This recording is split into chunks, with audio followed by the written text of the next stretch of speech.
तो भाई लोग, कल हम निकले गांव के उस रास्ते पर जहां गूगल मैप भी हाथ खड़े कर देता है। नहर के रास्ते होते हुए हम पहुंचे सीधे नदी किनारे। नजारा देखकर ऐसा लगा जैसे किसी प्यासे को पानी का भंडार मिल गया हो।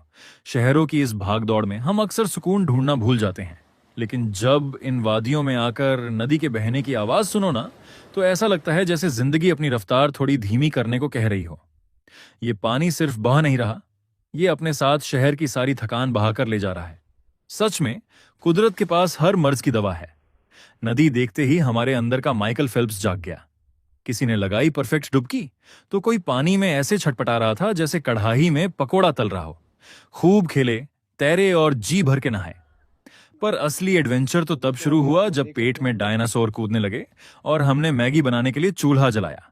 भाई साहब, आग ऐसे नखरे दिखा रही थी जैसे फूफा जी शादी में दिखाते हैं। धुआं पूरा आ रहा था पर चिंगारी का नामो निशान नहीं था। फिर क्या, पूरी पलटन जंगल सफारी पर निकल गई।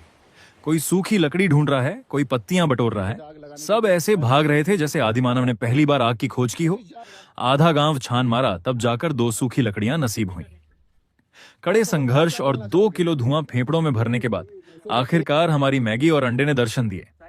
उस वक्त चूल्हे से जो खुशबू आ रही थी ना, उसके आगे दुनिया का सबसे महंगा शेफ भी फेल।